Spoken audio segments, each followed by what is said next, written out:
Welcome to Lean Agile Management Podcast that helps you boost work efficiency, create culture of high performance, and build teams that thrive. Welcome to the lounge. Today on the show. What do you mean by Kanban? Because managers are very often mostly concerned with what people are doing and managing the people. But Drucker said a long time ago, manage the work, not the workers. Kanban is a management method. It's a way of looking at work and how to manage the work and how to increase the value that flows through it. So in any context, our work is invisible. Yes, we can see we're busy, and managers very often focus on, well, is that person busy? Because otherwise I'm not getting value from them. Well, everybody's busy, but what are the things that they're working on, and are they actually being delivered? Our special guest today is Andy Carmichael. He is a managing director from Huge.io, public speaker, coach, author, and co-author of several books on agile software delivery and Kanban, and he has extensive background in engineering and management. Hi, Andy. Welcome on the show. Hi, Dima. Nice to be here. It's a pleasure to have you. I'm very glad we could steal some of your time. No worries. So for the start, could I ask you a little bit about the background and what exactly drew you to Kanban? Because today, people do recognize your name in agile and lean environment, but how did it all get started? Well, the Kanban story is not too long ago, really. I worked years ago with David Anderson, but met him again only in 2012, 2013, when I started to take a close interest in Kanban.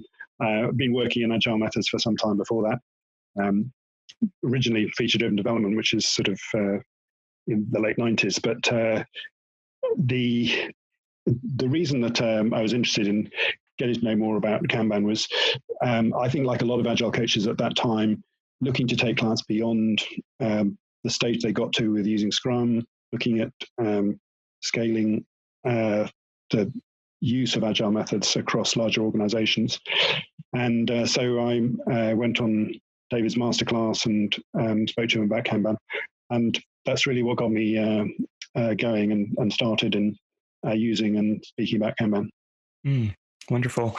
And recently, you also co-authored several books. One of them is called Kanban Condensed, right? And could you tell us a little bit about that? Give us a small introduction. Well, Essential Kanban Condensed sort of arose from actually conversations that I had at that first meeting I had with David, because I think, like a lot of people, you hear about Kanban in the market, you see some controversy about it. There's, is it better than Scrum? Is it worse than Scrum? Is a typical question. And so I was interested in that question and where I should be recommending Kanban to my clients. And so I said to David, well, I know what Scrum is. I can look at the Scrum guide. It's 16 pages and it's easy to understand. And that defines what Ken Schwaber and Jeff Sutherland mean by Scrum. What do you mean by Kanban? Because I hear lots of people talking about it, and for the most part, they're not aligned with what you're saying Kanban is. Okay. I said, oh yeah, we've got a guide coming out in a few months. Well, a few years later, that hadn't come out, and he asked me to be involved in another publishing project. So I said, well, I can't do that, but maybe I could help out on getting the guide out, which is what we started on, and that came out last year, 2016.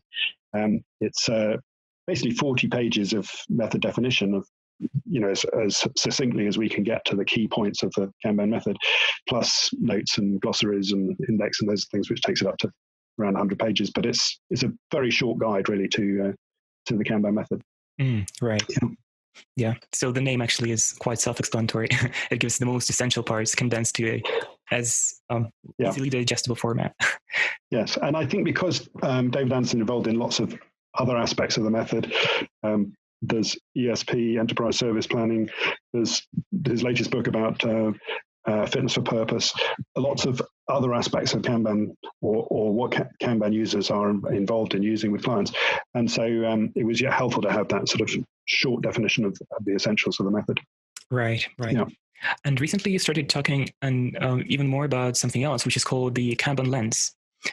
Well, Kanban Lens, yes. I did a short presentation at the the Hamburg Lean Kanban Central Europe this year. It actually dates back to the similar period, 2013, when, again, I'd spoken to David about, okay, we've got principles, we've got definition of Kanban systems, these are all parts of the method, but there's something missing in terms of where do we start?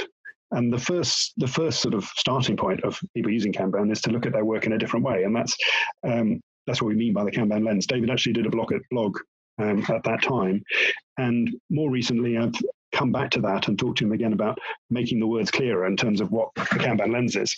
And so that's been quite a fruitful thing recently. And that's what I spoke about in Hamburg. And it is a simple scheme. There are 4 elements of the lens: to look at your work as flow, which is a surprisingly simple thing to say, but is actually quite profound. We're quite used to thinking about our work as being busy at the skill that we have or the role that we have in an organization.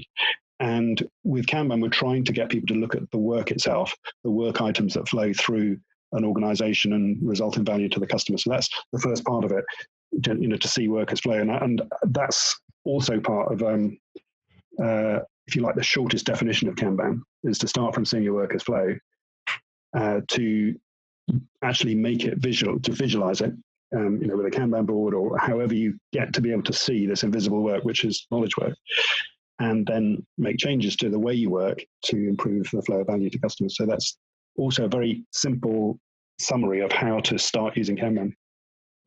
Right. And I like how the way you phrased these seemingly simple concepts, but with a lot of things supporting them, you phrase them in a very concise way. And you also mentioned that we don't only need to see our work as a flow, but as a flow of fulfilling the need of the customer. So that's also right in the core of it, right? Yes, and I think that is important. The Kanban is a way of looking at multiple different aspects. So seeing your work flowing to a customer brings a customer straight into that discussion of how we manage the work, because managers are very often mostly concerned with what people are doing and managing the people. But Drucker said a long time ago, manage the work, not the workers.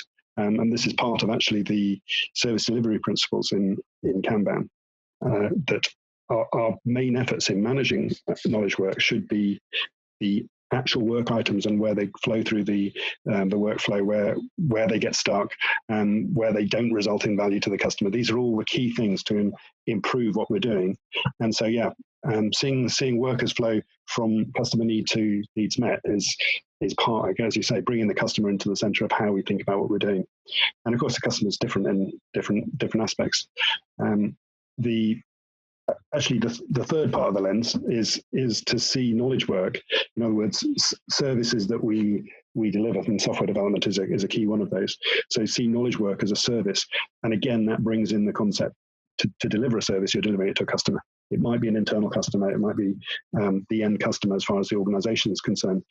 But it changes the way we think about what we're doing and why, what makes our work fit for purpose from the customer's viewpoint. Yeah, I think it's something that sometimes a slightly harder to understand concept because people are just so used to think more intrinsic about the business as if it was self-sustained system that doesn't need any input from outside. But in the end, even if we do that, there are still lots of customers within the company, within the organization that we need to be optimizing for and that we're delivering for, because in the end, it's not just about the numbers, it's the purpose of the work video. Yeah, well, I think that's a good point. And I think, Kanban is a management method. It's a way of looking at work and how to manage the work and how to increase the value that flows through it. So it is an important concept. And I think particularly as we want, in modern companies, we want management that's able to encourage innovation, to increase the engagement of staff through motivation, through autonomy, through not micromanaging people to do a work. And so how we see work, how we see workflow, not just handoffs from this person to this person, but series of knowledge discovery steps, how we see work as a service. So again, helping the whole organization to see the customers outside that benefit from what we do, and seeing the whole organization as a network of these services. Now, that to me is what the Kanban method is about, much more than, or not just the aspects that we usually talk about when we're starting to use Kanban or training Kanban, a Kanban system where you've got a pull system with limited work in progress. And that's an important aspect of how we can ensure that services are not overburdened, that they are starting work that they can actually finish within a predictable time, and these kinds of aspects. So, yeah, they're all these ways of looking at work and workflow and knowledge work and the organization. They're all part of bringing a wider understanding of Kanban to management as well as to people actually doing the work. Right. So we went over the first 3 lens now, right? We talked about seeing work as a flow and flow of fulfilling the need of the customer. Then you also said that it's a sequence of knowledge discovery, not just steps into process. Yeah. It's discovering as we go as well. And it's also everything we do is actually in the end a service, not just a product delivery. And what would be the final lens that puts it all into sharp focus? Well, yes, the fourth element is looking at how we look at the organization. So we can realize is that, for most of us, we're working in knowledge work of some kind. We're working not with a physical product, or if there is a physical product, it's not the main part of our work to actually manufacture or make that physical product. It's about the design. It's about the improvement of the design. It's about how customers receive our products and so on. So we're involved in knowledge work as a service, but these services, the services that make up the units of work that we do are actually interdependent in a larger organization. So everybody can see, okay, I'm involved in a service that delivers to this internal customer or to this external customer. But to actually bring this together in an effective way, we need to recognize the network of services that are interdependent. And that's where we need feedback loops that ensure the services are balanced, that the right work happens at the right time, and that everybody working hard to deliver to their customer actually results in the end customer getting the best possible result. Yeah. So it's a different way of looking at, people talk about scaling agile. Actually, we need to recognize that most of us work in larger organizations. I'm not quite sure, how large the organization has to be to say most of us work in them, but obviously the very small organizations are vital as well. But in these larger organizations, it's the end-to-end flow which is significant. So in software development, for example, it's not just the team of 5, 6 or 10 or 20 or 50 people that are developing a product. It's the end-to-end flow from ideas through to supported software in the field, being used by customers and being supported. So that end-to-end flow involves lots of different things, as well as support services like human resources, and I should say people, but those departments tend to get called human resources, and legal and sales and marketing, and they're all contributing to a flow of value in the organization, which means the customer gets a better service from us, and that the organization can work in a sustainable and a survivable manner. Right. And so far, it sounds like this is not a context-dependent method or view, because for quite a long time, people considered Kanban just manufacturing method. So it's only for delivering very feasible physical products. And because of the history, how it came out in factories of Toyota, people thought, okay, that's just that. Then slowly it started kind of merging with agile movement in software, where people thought, okay, we cannot go on like this forever or anymore. It's just taking unreasonable amount of time. We're so inflexible. Yeah, I think it's probably Toyota. Well, it's certainly Toyota that originally used the term Kanban to represent these signals in a flow of work, a physical flow of work in a factory, to ensure that the right amount of work gets produced at the right time, that we don't produce work that is not ready to be consumed by either the customer or by the internal processes in the manufacturing process. So they systematized that approach. It probably came from supermarkets before that, and it's not. It's basically a way of controlling the amount of work that flows through a system. So I think it's really in the first decade of this century that people started looking seriously at, is this applicable in software development, for example? So agile teams are adopting it. I mean, before that, all the agile methods as well were influenced by the Japanese, the Lean movement, and so on. So it's been going on a long time. It's not just I'd say probably the sort of roots of what we call Kanban in the software world was 2004 to 2007 in Seattle, where with a number of companies, David Anderson and others were applying those techniques. But the roots of Kanban are go back much further. So yeah, we draw on those ideas from the manufacturing world, because actually the same sorts of things happen in knowledge work. Right. There are key differences, and that's why the Kanban method is explicitly saying it's about knowledge work, it's about services. So in manufacturing, we're concerned with removing variability, of having very standard work that is predictable and in very small time chunks. In software development, for example, we expect to have variability. We expect to have, there's variability in manufacturing, but we expect to have a higher degree of variability, and so it's a different kind of work. But it's really quite surprising that the degree to which the same kind of technique, the same kind of way of designing a system where signals sort of show people starting work, whether further down the route to actually delivering it to the customer, there's capacity for it to be delivered, and that's a crucial element of it.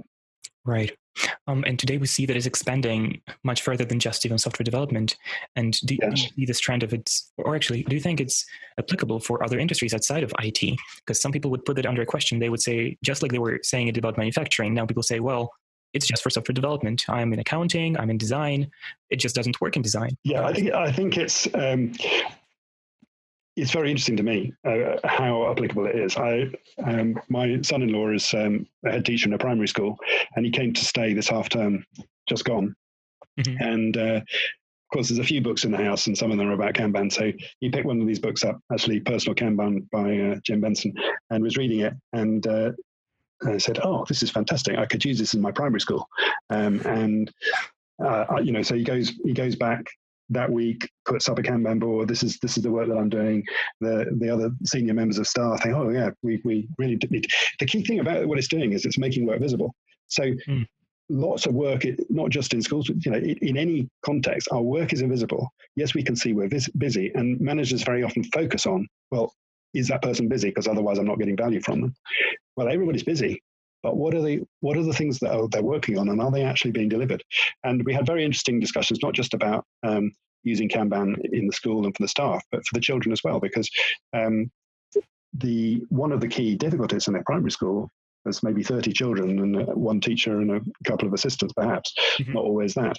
And they are mixed ability children, so they've got a wide range of ability.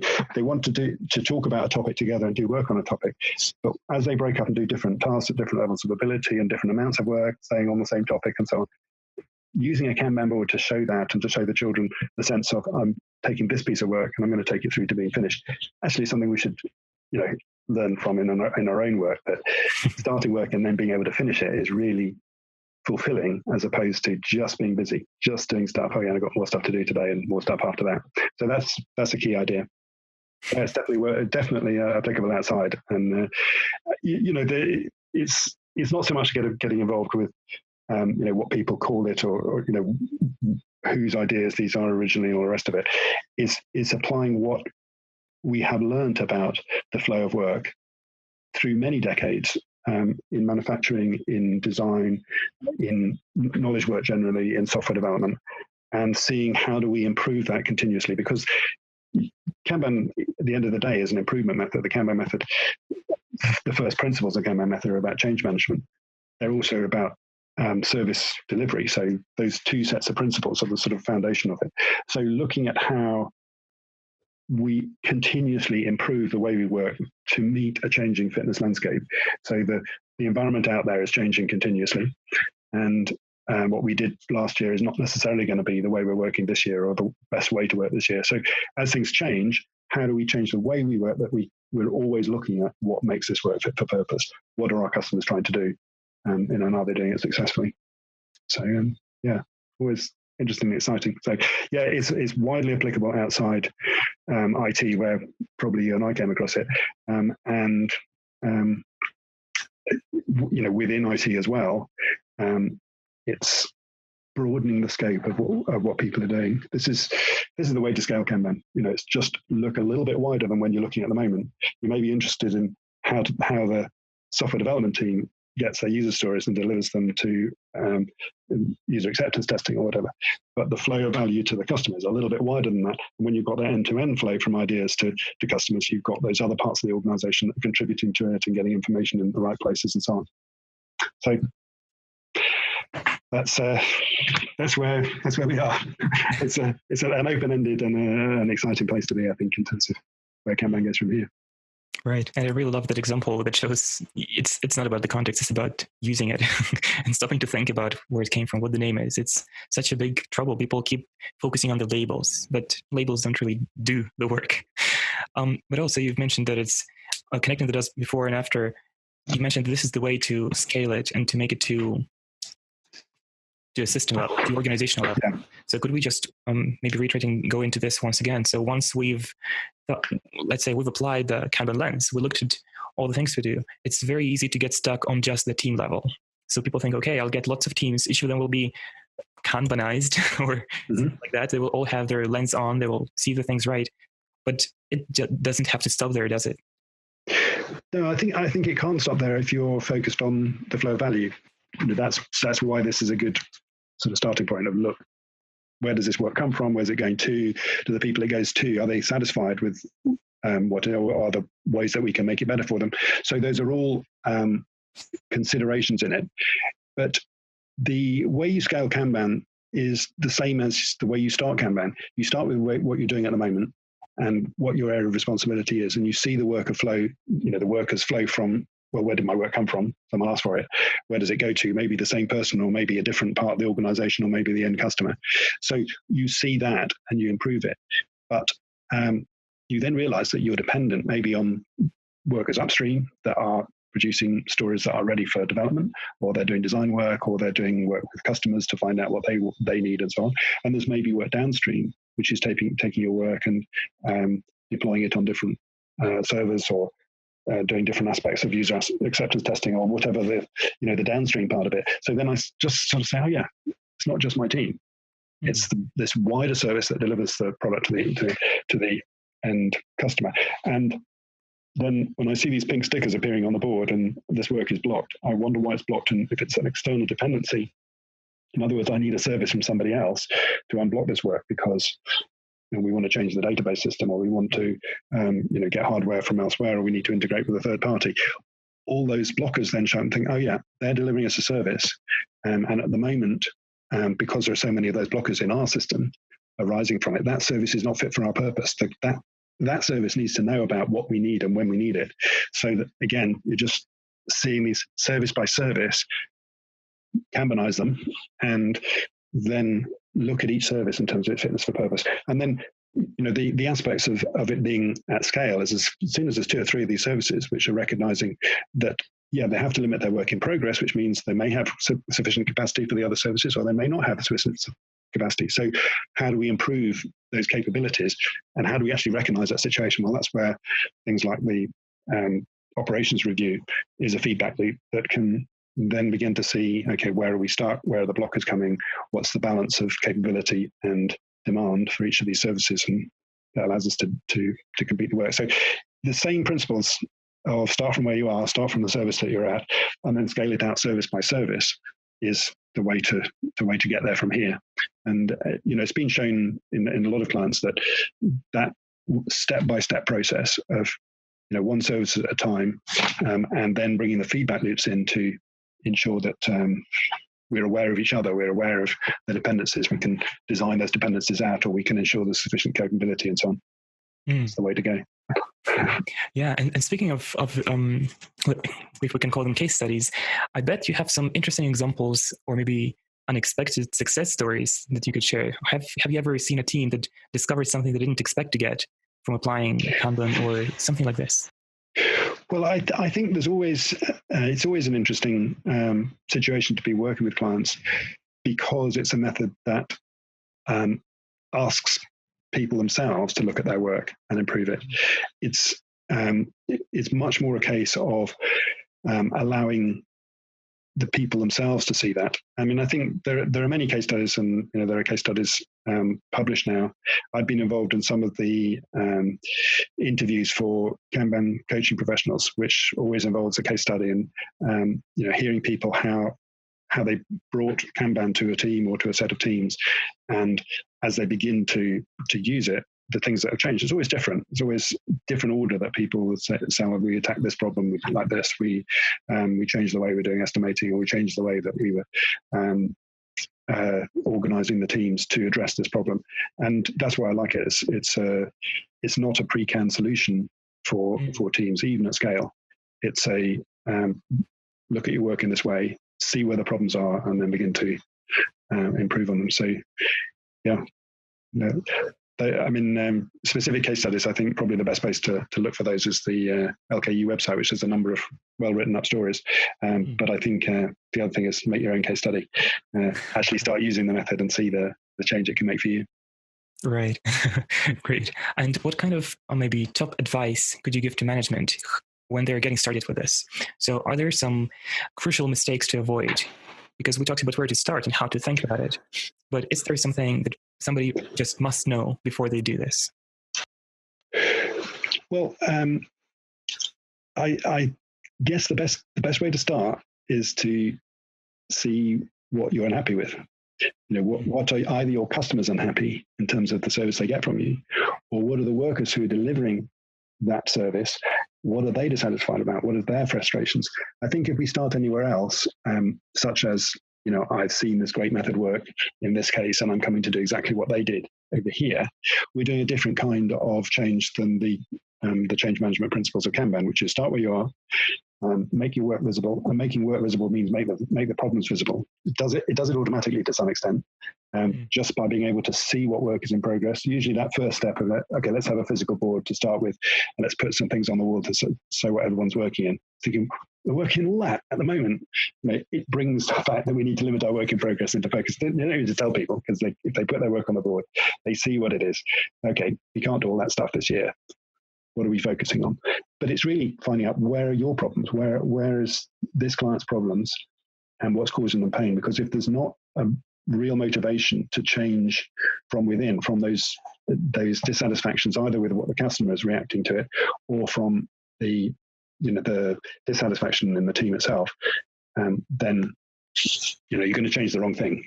And that's very often the thing. It's why Kanban says start from where you are, because it's not only because you will then do change that sticks. That's one of the key reasons we do it. That if you start from where you are, you change the things because of dissatisfaction, and move on from there. So that change is much more likely to stay when the consultant or the client or the trainer has left. But it's also because your current process embeds in it knowledge that the people working there don't know all the reasons why that has been done. And so you could be losing stuff from the process just by sweeping that process away and installing a different one. The other side of that is that you need to give people permission to challenge what is causing the problems, to not just do things because we've always done them, but because actually when we look at this flow of work, when we see what stops it flowing, when we see what the customer reacts to it when they finally get it, those things we're going to have to change. Otherwise, this won't be a sustainable long-term solution. So, start where you are. Key concept, key principle. Yeah, as simple as it might sound, it's quintessential. Yeah, indeed.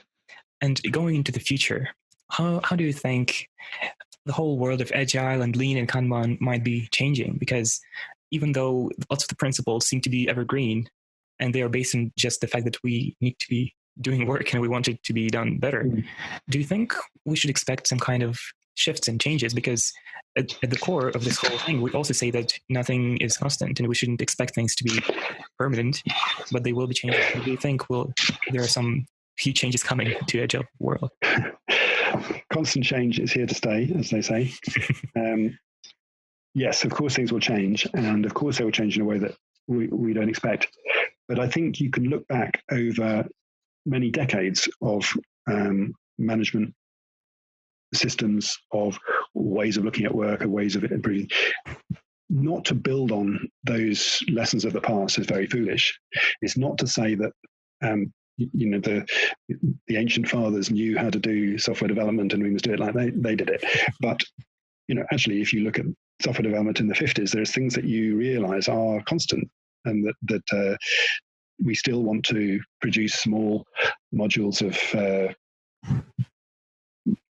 well-contained modularity or functionality and so on.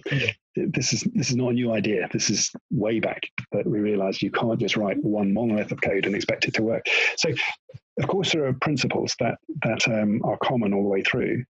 I think the other thing is that we can't take specific practices and expect those specific practices to be exactly the same. So, to make rules about the way we work because this is the way we work is, in my view, a foolish way to go. There is no ultimate wisdom about how someone should do their work. It's likely for me as a consultant going to a client, it's not likely, it is certain that client knows how to do their work better than I know how they should do their work. Mm-hmm. All I can bring is ways to look at their work in a slightly different way, ways to recognize problems that other people have also come across, ways to, general practices that apply in many different circumstances, like visualizing the work, like limiting your work in progress, like building feedback loops that bring information in at the right cadence to ensure that people are looking at things regularly in the right way. So all those things are general practices, but as we go into the future, people will invent better ways of working that meet the fitness landscape there. That's the only way we can do it. We can't anticipate it.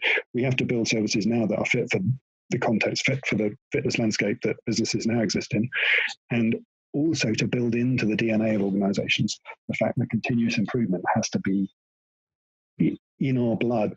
We're focusing continuously on what we've achieved is not the end of the road. And there's so many examples of companies that have been wonderfully successful for many decades and had within them the scope to go further, but lost that continuous search for the next thing that they should be doing and the next way to work. So building that into organizations is also key. And so a respectful way to change, a humane way to change from where we are now, respecting what people do, but building into people that desire to be looking for the next way to work. Wonderful. Yeah, it sounds inspiring. For the end, maybe I could ask one surprise question. If today you could turn any company or organization or structure completely agile or lean, or if you could work with one organization anywhere on the planet, what would you choose and why?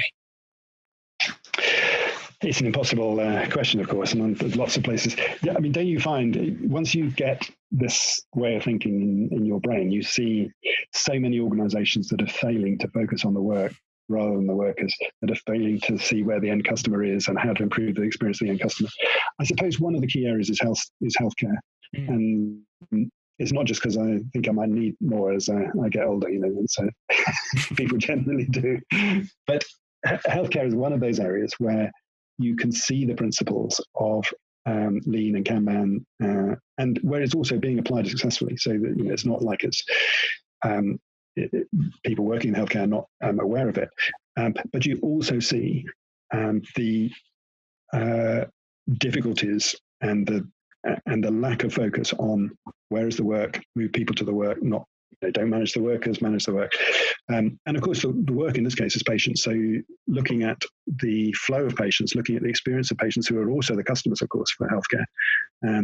That is a crucial way to look at it. So without knowing much about it other than as a customer, I think it is an area where we can use these same principles. One of the conversations I have had with managers in the health services is the aspect of balancing capability with demand, because the National Health Service in the UK is a free at the point of need service, and that means that you can't limit demand via price. Right. It's a universal service to people in the UK that they are going to be treated. But you still have to look at those principles that if you don't limit work in progress, you don't have either predictable or effective throughput of work. So an overburdened service will always be working at a lower throughput than one which has limited work in progress to the capability of its of the service. So it's an interesting and a complicated one. It's very political. It's very difficult because of its size and because of sort of universal policy, which means that it can be very difficult to improve small parts of it without least care. So yeah, that's an interesting problem. It's not the only interesting problem. It's just you ask me tomorrow, I might come up with a different one, but that's certainly one. Yeah, and I bet there are lots of different spheres to dive into deeper in this question. But sure. At this point, would have to cut it. Thank you very much for the expertise you've shared with us and for taking the time to be here today with us. Well, Dino, it's been a delight to chat with you. Hopefully we haven't gone on so long, but nobody else has got to this part of the tape. It's just you and me at this point. But thank you very much for the conversation. Really enjoyed it. If you're watching us on YouTube, leave us a like. Thanks for joining us and see you here next time.